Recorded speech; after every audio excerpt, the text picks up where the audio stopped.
Greetings and salutations. This is Abe Abdelhadi with The Bitter Truth, where we may not have all the answers, but we're going to ask an awful lot of questions.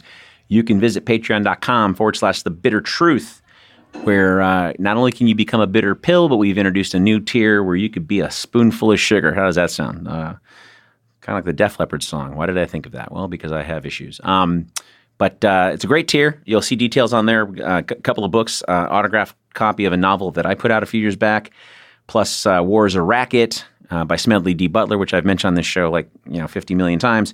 The same stickers are available and everything else. And there you go. So visit patreon.com/The Bitter Truth, and you can check out the different tiers. And as always, the show is available for free on various platforms: iTunes, Stitcher, Spotify, YouTube, Podcast Addict for the non-Apple people, and everywhere else. So today, the last episode, if you heard it, with John Kiriakou, who was a former Pakistani CIA, or the CIA's bureau chief in Pakistan, and actually served time under the Obama administration for whistleblowing, exposing war crimes and torture. If anything, you should have gotten out of that conversation on top of the wealth of information that he was possessed of, is that we suffer from American exceptionalism. And I think that term has been getting catchy in the last year or so, but we've always suffered from it. And it's the idea that we are the good guys and whatever we do is sacrosanct, and anything else that is counter to that makes them the bad guys. We're still dealing with Iran. I thought that it would go away, kind of go the way of Venezuela, and it may. But what blows my mind is the narrative in the media that I keep seeing, where people continually talk about Iran as though they are the only bad actors on earth. We don't seem to learn our lessons at all. We support 73% of the world's dictators. We occupy 80% of the world. There's a book by Chalmers Johnson, came out about 15, 18 years ago. He died in around 2003, I think it was. So it came out right before he died. And it was called Blowback. And Chalmers Johnson was a former Navy operative. But he's written several books. They're very, very good and very, very informative. But the book Blowback specifically gets into the analysis that the OSS, later the CIA, would make in interfering in these different countries, Guatemala, the Congo, Nicaragua, Vietnam. And all of these had the same thing in common. We're going to do this, this, and this. We're going to remove so-and-so, so-and-so, and so-and-so. We're going to institute this, this change. There may be blowback because, people don't like being punched in the face. So if you're going to, say, for example, overthrow the democratically elected president of Iran, a guy named Mohammad Mossadegh, and take their oil that they nationalized to give the people a better life, which was his goal when he was elected, and then place him under house arrest for the crime of actually winning the presidency, and then reinstall the Shah, who was a raving piece of shit and tortured and killed a ton of people for about 26 more years until 1979, when there was a revolution. Real quick side note, I don't think people understand what that revolution was, because there's only been a few successful revolutions. When you look at the people revolting and winning and instituting a new form of government, the American Revolution, the French Revolution, the Russian Revolution, 1917, Stalin, Lenin, all those guys, and the Iranian Revolution. They kicked out the Shah. The army was co-opted. The Ayatollah took over. Like it or not, they formed their own government where they do have elections, more honest than ours, actually. And so for people to act as though we're it, just completely belies our ignorance. Excuse me while I take a sip of beer. Belies our ignorance, and it belies our ignorance to the fact that most Americans don't know that for the last 18 years, this September, in a couple of months, we're going to have the 18-year anniversary of 9/11, and within a handful of weeks of that, we invaded Afghanistan. Within a couple of months, we invaded Afghanistan. Afghanistan and Iraq in 2003. Afghanistan and Iraq had nothing to do with 9/11, by the way. Tim Ryan at the debates last week, if you watched those, which I did because it's like homework for me. Kind of laughed my ass off. But to watch Tim Ryan after 17 years, I'll say this again, 17 years in Congress as a representative, as a congressman, still doesn't know the difference between the Taliban and Al-Qaeda. Guy's a fucking moron. Tulsi Gabbard kicked his ass on that subject. I mean, I got my issues with her, but she's infinitely brighter and knows exactly what's going on compared to Tim Ryan. So for him to make that claim, and I'm like, wait a minute, you've been in Congress during the time that the 9/11 Commission was doing its thing. Wow, you were in Congress when it came out. Wow, you were in Congress when that thing had been dissected and turned over and looked at and discussed on every piece of media ever. And you still don't know the difference between the Taliban and goddamn Al-Qaeda. And you still with a straight face say that we need to stay engaged in Afghanistan, a country that did not have anything to do with 9/11. Because why? Oh, because you're an idiot. Saudi Arabia and Pakistan had everything to do with 9/11. Oh, how awkward, because they're our allies. This is kind of my point. Iran is bad. They're the largest purveyor of terror. Hezbollah and Hamas? Not really the same thing as bombing Yemen.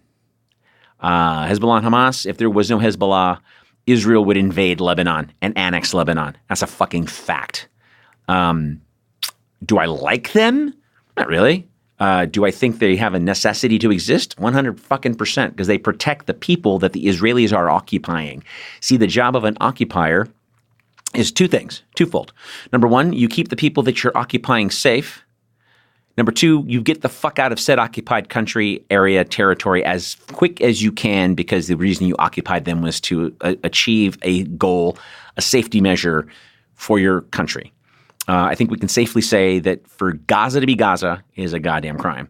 And to, quote, occupy the West Bank, there is no more West Bank. If you look at a modern map of the West Bank, you will see that it looks like a few zits on a 13-year-old kid. There is no formal border to the West Bank like there used to be. And the West Bank was not biblical. It was nothing. It was just a man-made construct that the Israelis made up because it was just, they used to call it the West Bank of Jordan.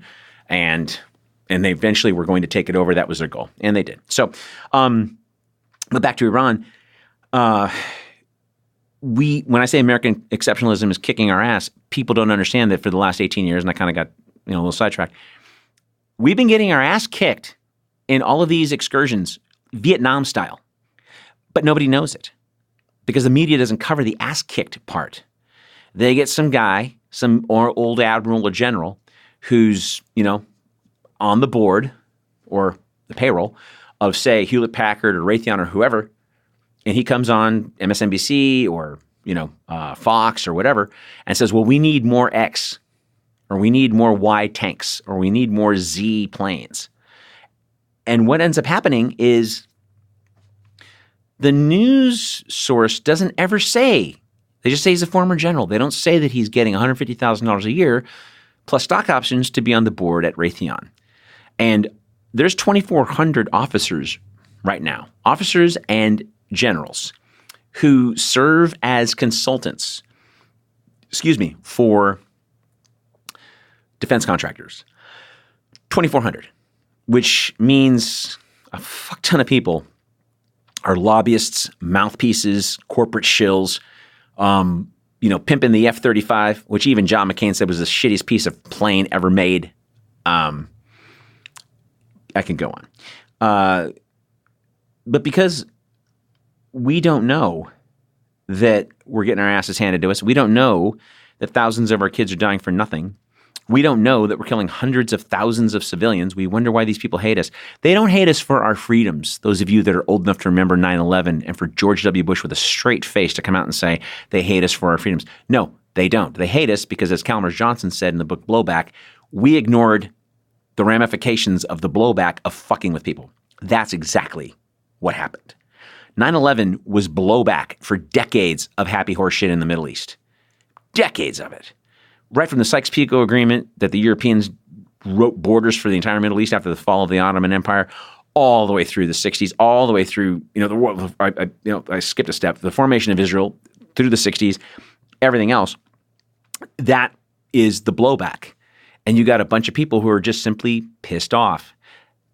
Ron Paul was saying this forever and ever, and he was called a crazy person for it. But how about we stop fucking with these people, and maybe they won't be so angry? I don't know. Maybe if we quit, enslaving poor black and brown people and making them work for 15 cents a day with no bathroom breaks, they would probably not want to, do stuff and hate Americans. Venezuela is an excellent example. Why were we going to go into Venezuela? They had oil that they nationalized, and they weren't playing ball with us for 20 years. Because in the 80s, when 50% of Venezuelans were starving, nobody cared because they called themselves capitalist. And they behaved like, quote, capitalists. They screwed their people. You had a few guys making a few bucks and taking out these ridiculous loans to lease out equipment from us at high rates and then sell the oil back to the oil companies for low money and paying their people crap. But it was okay because at the time, if you're the president of Venezuela or the general, you're making about a couple $100,000 a year, 1980s money. Who cares if people are starving? 50% of your own people are starving. The economy is shit because it doesn't matter. When Hugo Chavez took over, he nationalized the oil, kept the reserves, kept the receipts, right? And then we tried to kill him for it. We tried to kidnap him in 2002. And we thought, oh, well, the army will be on our side. No, they weren't. The army was on his side, and they got him back. But we don't learn our lessons.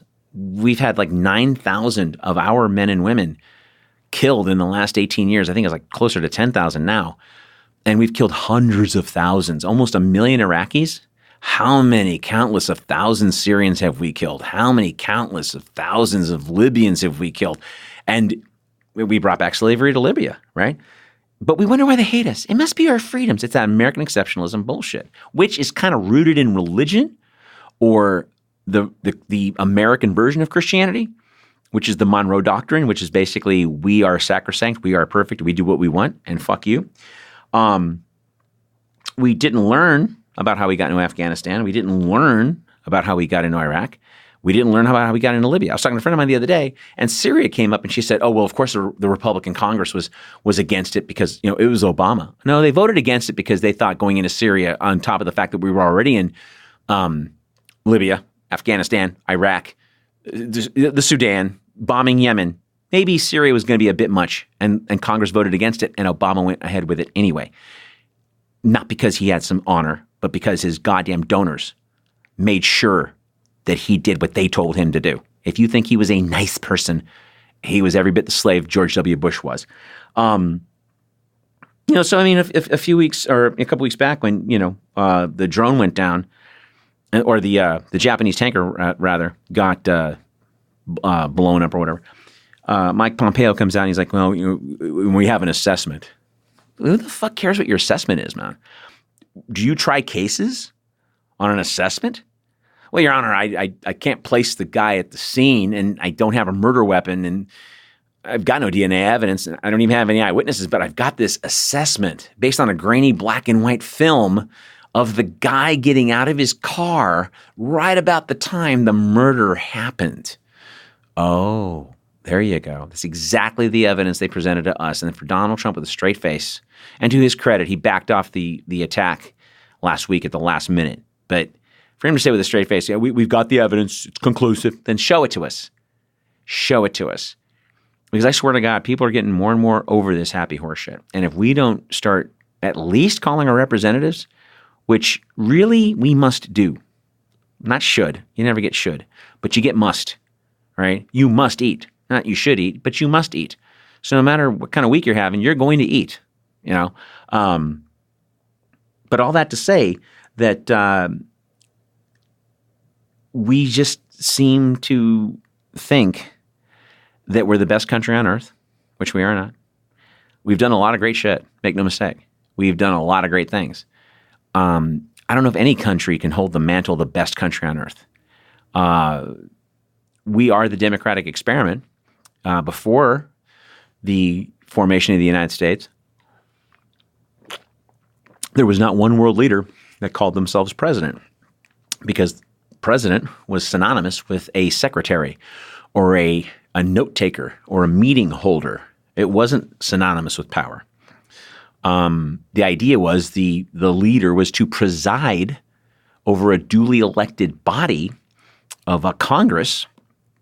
And so that being said, he was going to, now that could be a she, but back then it was only he's, that he could preside over the Congress. They would vote on bills and he would decide if he was going to sign them or not. It had a lot of power, but it also had a system of checks and balances. Hence, he was presiding. He wasn't the king. He wasn't the emperor. He was presiding. He was the president. Now we've got about 200 countries with a president, or an elected prime minister. But I think it's 140 countries now have presidents. Excuse me. Even if they're dictators, they call themselves president. Saddam Hussein called himself a president, but it's because he won elections by 99%. God bless Allah. But yeah, man, it's one of those things where if we don't learn from the past, which we seem to not, because I don't know if anybody's noticing, but me and a few of my friends, the narrative for Iran, North Korea, today, I was watching some of the talking heads yap about Trump visiting North Korea, and all the Democratic candidates are sitting there like, well, we shouldn't be talking to dictators and da-da-da-da-da-da. We support 73% of the world's dictators, so what the fuck are you talking about? And what is your alternative? Let's bomb North Korea, who have nukes. I think they have 10, which isn't close to the 500 that Israel has or the 300 the Pakistanis have, but it's enough. How many nukes do you need, right? South Korea's right over the, Japan's right across the street. How many nukes do you need? They have enough. We don't need to bomb them. It's the same idiots that saber rattle the Russians over the election. First of all, that has been completely and utterly proven to be false, yet people still say it. Last week at the G20, Trump's talking about, or Trump's visiting with Putin, and everyone got their panties in a bunch over the joke he made, pointing at Putin. Don't you interfere in our elections? We interfere in elections all the time. In fact, the first two elections that the Russians had in 92, 96, we openly interfered to get Boris Yeltsin in there. We thought if we get a passive drunk in there, he'll do our bidding, which he kind of did for a while, till he was so drunk he didn't get reelected. And then Putin came in, and we thought, oh, great, here we're gonna have a sober Yeltsin. Didn't pan out that way. We had a sober Putin. Is he perfect? No, but he gets elected. It's not a dictatorship. He gets elected. Unlike our guy who got elected and then got in by the Electoral College.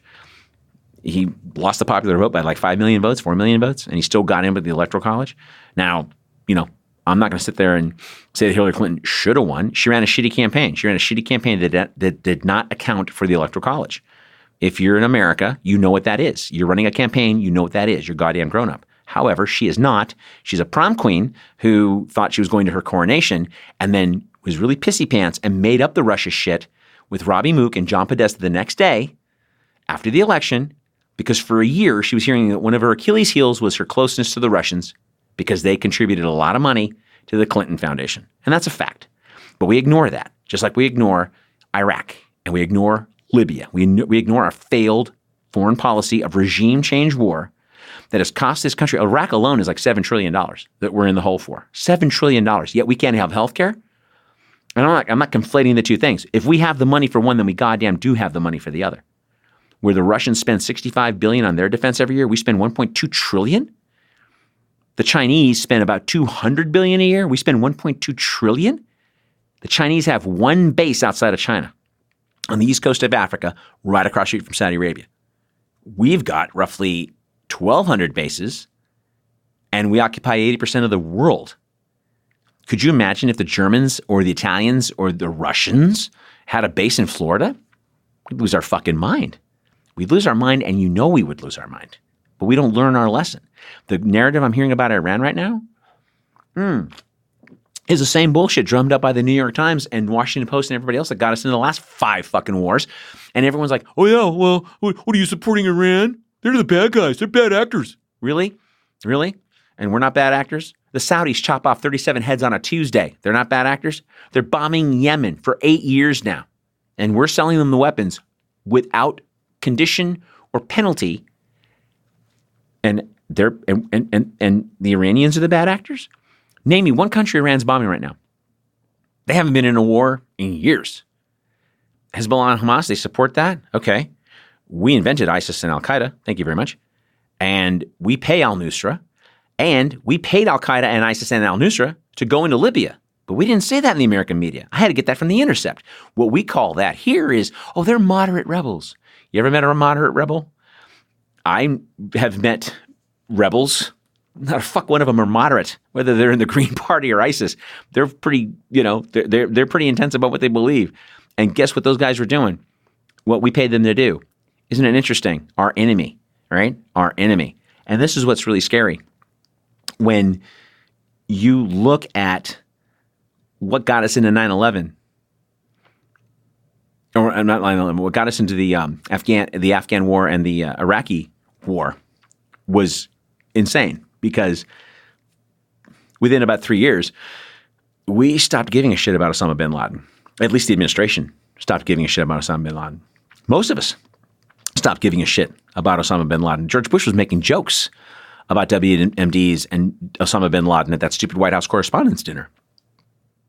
And so here we are now, 2019, saber-rattling Venezuela, saber-rattling Iraq, listening to all this bullshit that they're pimping to us on the news, and no one saying, hey, wait a minute, remember those Libyan rape squads who were hopped up on Viagra so they can just rape all day? They were just rapey guys, raping. What are you going to do today? Oh, I'm going to go rape some more. I'm on Viagra. I had a 5-hour boner. I could do whatever the fuck I want.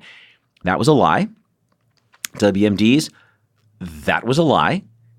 Throwing babies out of incubators during the first Iraq war under George H.W. Bush, fucking lie. That little girl that was 15 and swore that she saw these babies dying on the floor was coached by a large Washington, D.C. PR firm. And her father was the Kuwaiti ambassador in America. He was the Kuwaiti ambassador to the United States. That was his daughter. And she was coached, taught how to act. And within about 2 months after the Iraq war, because it was a 2-month long thing, that's all we did was carpet bomb for 2 months and without a peep from those people. So that was bullshit. Gulf of Tonkin, that was bullshit. That was an absolute lie, a lie concocted to get us into Vietnam, because that's what Lyndon Johnson wanted. Spanish-American War, the Maine, you could look this up if you want to, 1976. The Department of the Navy puts out a report 80 years after the event that the fire on the USS Maine was not caused by the Cubans in Havana blowing a hole in the ship, but by an electrical fire. And that's what set fire to the ship. But yet the American press said, oh, the Cubans did it. Remember the Maine. And then, well, we got into Cuba and Havana, the Philippines. We got into everything because basically we got to the coast, the West Coast, and we had colonized ourselves. What were we going to do? We are capitalists. We colonize. We are imperialists. We colonize. This is what we do. So we get to the edge of the country. Can't really do anymore. And the Civil War was just 30 years prior, and no one had the stomach for it. 500,000 people got killed, soldiers, not counting civilians, but 500,000 soldiers were killed in the Civil War. So Americans didn't have any stomach for war. So we had to concoct something. So remember the Maine. The Lusitania, same thing. That was a lie. Going into Korea, which was the first non-congressionally sanctioned war activity, which Truman called a police action, although we called it the Korean War. Legally, it was a police action. He circumvented the Congress for that one. And then Eisenhower got us out of it, wisely enough, although he was loaded with his own sins. But we just keep doing this stuff over and over and over and over, and nobody wants to question it. I mean, and we're not even talking about, hey, Vietnam was a lie, so you better be careful about Iran. We've got stuff as recent as last week.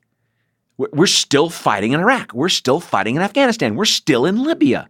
This is shit that was fomented by mistakes. We made these mistakes. And yet people will sit there and go, oh, yeah, well, they're bad actors. They support terror. We support 73% of the world's dictators. We drop 125 bombs an hour.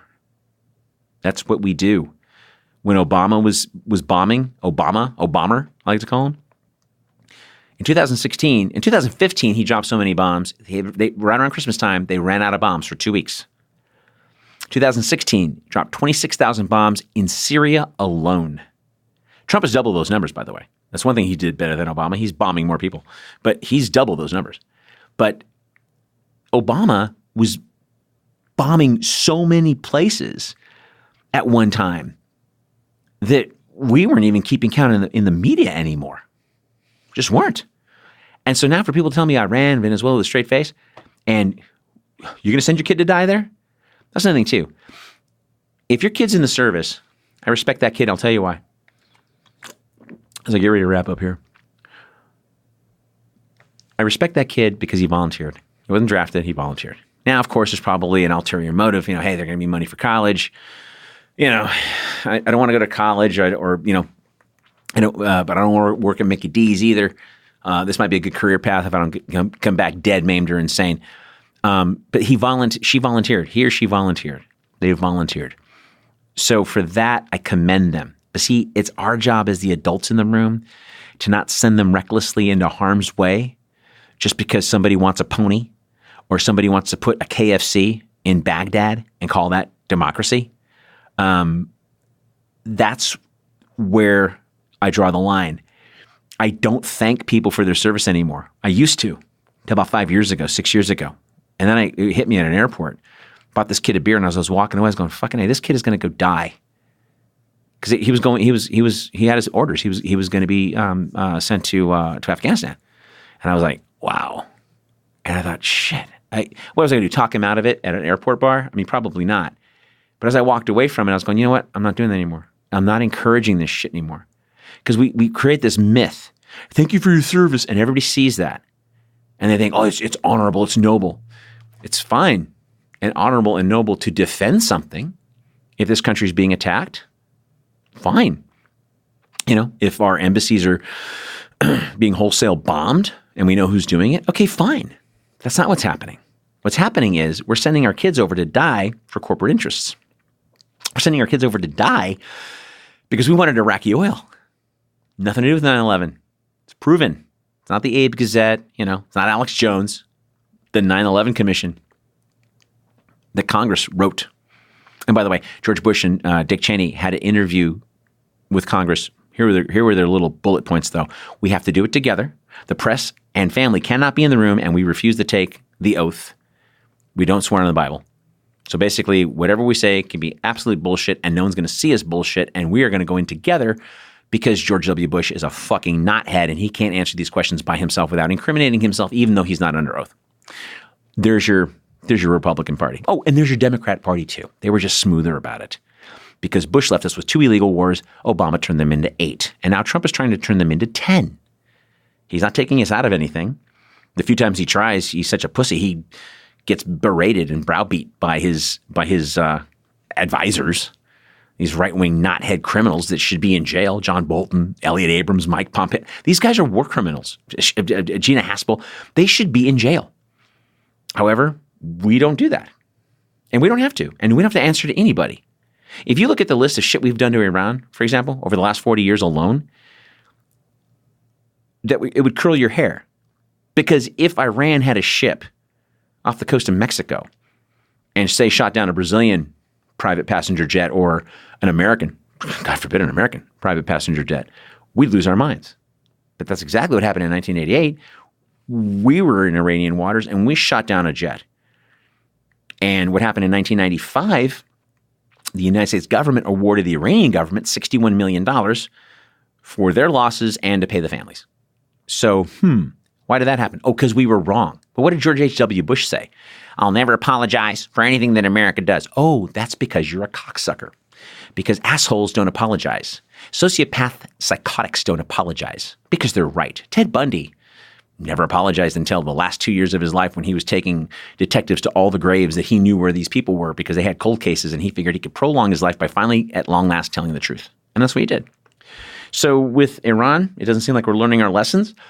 Or if we do and cooler heads prevail, I'm hoping, because we will get our ass kicked in Iran. If you made it to this long in the show, I'm going to close with this. The Iraqi Navy had 4 ships that we sank on the first day of that war. Iran actually has a Navy. Oh, and they got a really kick-ass Air Force. Oh, and they got a real army. And they are almost like 3 times the size population-wise of Iraq. Oh, and as much as the sanctions are hurting them, they still have a bunch of healthy soldiers who can fight. Oh, and will fight. You know why? Because the Iranians, unlike the Iraqis, actually have a loyalty to their country. The Iraqis were ruled by a despot who, they didn't have a lot of loyalty to. So when the shit came down, they weren't going to defend anything, especially after 9 years of sanctions that pretty much destroyed that country. When we went in there, it was like Rocky Marciano fighting Joe Louis. I mean, he was well past his prime, but he needed to pay the tax bill. So he fought Rocky Marciano. Same thing. Iraq was on its last legs. They couldn't do and didn't. Like I said, they had 4 ships in their entire Navy. We sank them on the first day. Iran doesn't have that. In fact, no one paid attention to the fact that when that drone went down, the general who runs their aerospace division, I'll say that again, the general who runs their aerospace division came out and explained where and what and how metric he has because they got a real Air Force. You know why they got a real Air Force? They've been buying weapons from the EU and the Russians for years, and China too. So they have an army, and short of a nuclear option, they will kick our ass. It'll make Iraq look like a cakewalk, which we've been losing. We've been getting our asses kicked in Iraq. They'll make Afghanistan look like romper room, which we've been losing. Hear me on this. On that note, folks, again, this has been The Bitter Truth with Abe Abdelhadi. And yeah, man, listen, patreon.com/The Bitter Truth. Excited. We've been on for a year. We're over 60 shows in.